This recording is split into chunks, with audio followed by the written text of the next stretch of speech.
Hello दोस्तों, welcome to ICM channel. आज हम लोग यहाँ पे जानने वाले हैं दो स्टॉक के बारे में और एक न्यूज़ के बारे में। तो चलो फिर स्टार्ट करते हैं और समझते हैं पहले IRCTC के बारे में।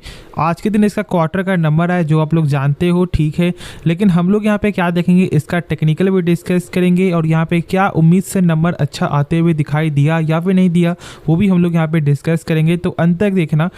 देखो, सबसे पहले क्वार्टर का रिजल्ट यदि हम लोग यहाँ पर एक बार जो है चेकआउट कर ले शॉर्ट में कि हाँ भाई कैसा नंबर देखने को मिला है। तो देखो, मैं यहाँ पे एक चीज़ आपको बता दूँ कि यहाँ पे एक कंपनी ने जो है डिविडेंड भी अनाउंस किया है ₹2.5 पर शेयर, ठीक है। अब देखो, यदि हम लोग यहाँ पे देखें टोटल इनकम, तो यहाँ पे टोटल इनकम में आप लोग को साफ तौर से इसी तो मालूम चल रहा है कि हाँ भाई यहाँ पर जो है ग्रोथ तो भाई दिखाई दे रहा है और ये नंबर जो है लाख फिगर में है। अब यदि हम लोग यहाँ पे देखें टोटल एक्सपेंस, तो देखो जैसे जैसे यहाँ पे सेल्स बढ़ा है सेम आपको वैसे वैसे यहाँ पे खर्ची बढ़ा है, लेकिन क्वार्टर में ऐसा नहीं हुआ है। क्वार्टर पे यहाँ पे इस बार जो है कमी आते हुए दिखाई दिया है खर्च में। तो ये एक बेहतर कंट्रोल है और इससे कहीं ना कहीं प्रॉफिट में यहाँ पे बिल्डअप जो है देखने को मिलता है। अब देखो, यदि हम लोग यहाँ पे देख ले डायरेक्ट है कि इसका प्रॉफिट यहाँ पे क्या देखने को मिल रहा है, तो देखो यहाँ पर आपको जो है ना 226 करोड़ से जो है बढ़कर आपको 294 करोड़ यहाँ पे दिखाई दे रहा है प्रॉफिट आपको। और यदि हम लोग देखें यहाँ पे क्वार्टर तो यहाँ पे भी 232 करोड़ से बढ़कर ही दिखाई दे रहा है।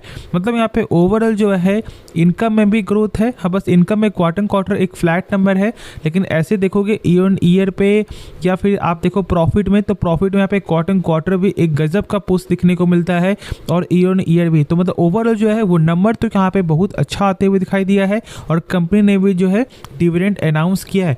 लेकिन क्या ये उम्मीद से अच्छा आया या फिर नहीं है, वो हम लोग यहाँ पे जानते हैं। क्योंकि यहाँ पे साफ तौर से ही जो लिखा हुआ क्या है कि यहाँ पर 24.3% का जो है जंप देखने को मिल सकता है और शायद यहाँ पे 281 करोड़ का प्रॉफिट दिखाई दे सकता है।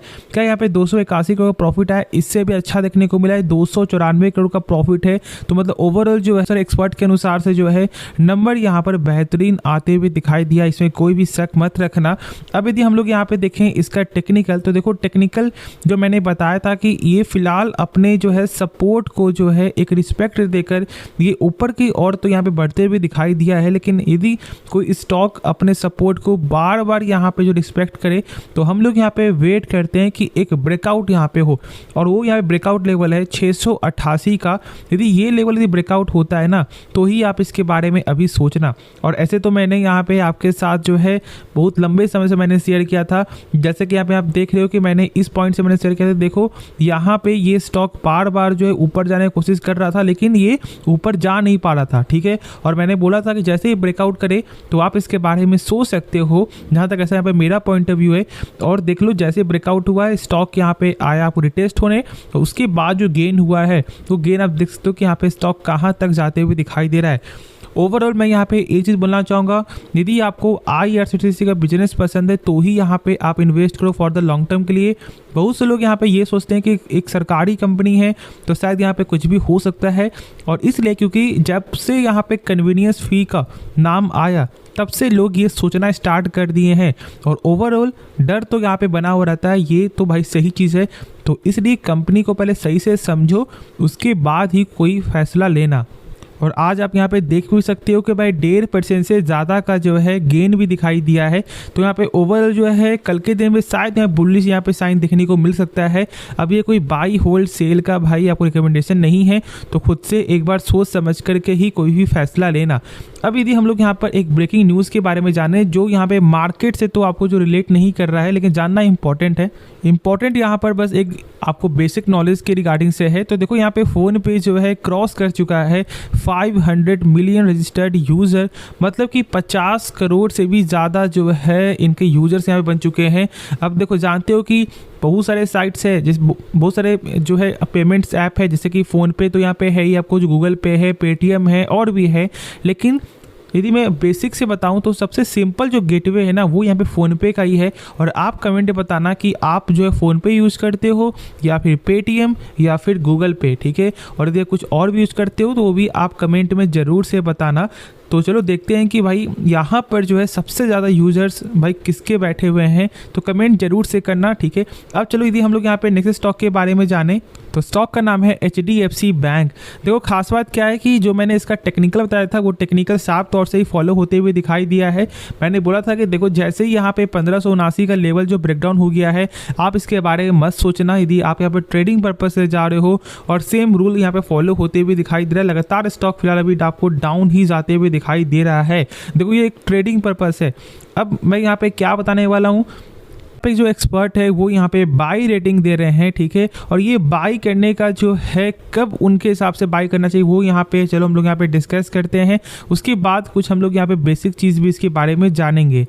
तो देखो यहाँ पर जो है ये एक्सपर्ट के अनुसार इनका सबसे जो फर्स्ट पीक है ना वो यहाँ पे लार्ज कैप के हिसाब से भाई HDFC बैंक है, और ये एक्सिस जो सिक्योरिटीज़ क्वांटिटेटिव हेड रिसर्च है।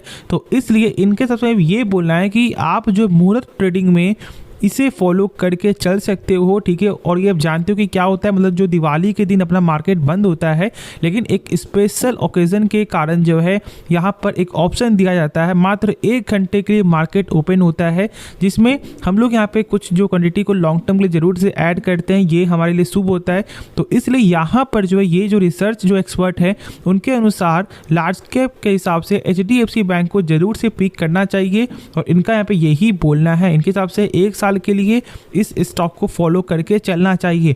तो क्या सच में हम लोग यहाँ पे फॉलो करें इनको? देखो आपको किसी के कहने पे स्टॉक को बाय या फिर सेल नहीं करना है, हाँ खुद से भी समझना है, और जो है और क्या बोल रहे हैं, जो यहाँ पे दूसरे लोग क्या बोल रहे हैं उसके बारे में आप लोगों को जानना है।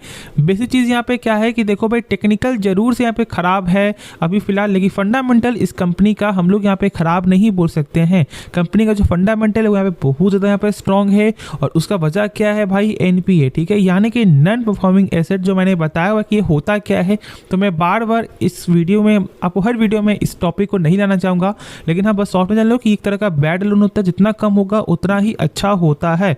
अब यदि हम लोग यहाँ पे फंडामेंटल पे अगर गौर कर लें तो देखो बेसिक चीज़ यहाँ पे क्या हम लोग आपको देखते हैं, इसका पेग रेशियो, ठीक है। और देखो पेग रेशियो यहाँ पे यही बताता है कि भाई अभी भी ये स्टॉक जो है अंडर वैल्यू यहाँ पे ट्रेड हो रहा है इसके हिसाब से, मतलब एक सस्ते दाम पे ये स्टॉक यहाँ पे ट्रेड हो रहा है अभी के हिसाब से। तो ये कोई बाई का रिकमेंडेशन नहीं है, ठीक है, खुद से ही समझना है। ऐसा कुछ भी नहीं करना है कि हाँ भाई किसी के कहने पर स्टॉक को बाई कर ले या फिर सेल कर ले, नहीं, खुद से ही समझो तो बेहतर होगा। और इससे क्या होगा कि आप लोग जो है कंपनी में आराम से पेशेंस रख पाओगे। अब देखो जो यहाँ पे इस बार का नंबर आया है उसमें कोई भी क्या फॉल्ट देखने को मिला है नहीं। इनकम में गजब का ग्रोथ है, प्रॉफिट है गजब का ग्रोथ है, ठीक है। ओवर यहाँ पे सब कुछ ही सही देखने को मिला है। NPA मैंने आपके साथ जो शेयर किया कि 0.5% के नीचे ही देखने को मिला है, ऑलमोस्ट यहाँ पे 0.33% है जहाँ तक मुझे यहाँ पे याद है। तो इसलिए ओवरऑल यहाँ पे हर कुछ यहाँ पे सही देखने को मिला है, ठीक है। डर वाली कोई बात ऐसे है नहीं। और जो इसका देखोगे प्रमोटर वो फिलहाल यहाँ पे 0 है, लेकिन यहाँ पे फॉरेन वाले जो है 52% स्टेक यहाँ पे होल्ड कर रहे हैं, और डोमेस्टिक वाले 30%। और देखोगे भाई पब्लिक स्टेक मात्र 17% ही दिखाई दे रहा है। तो जरूर आप इसके बारे फॉर द लॉन्ग टर्म के लिए जो स्टडी करके चल सकते हो। बाकी डिसीजन यहाँ पे आपका है, तो इसलिए खुद से सोच समझ करके ही कोई फैसला लेना। तो होप आपको ये वीडियो पसंद आया होगा, तो आप इस वीडियो को लाइक कर सकते हो, साथ साथ आप इस चैनल को सब्सक्राइब भी कर सकते हो। तो मिलते हैं नेक्स्ट वीडियो में, तो तब तक के लिए धन्यवाद।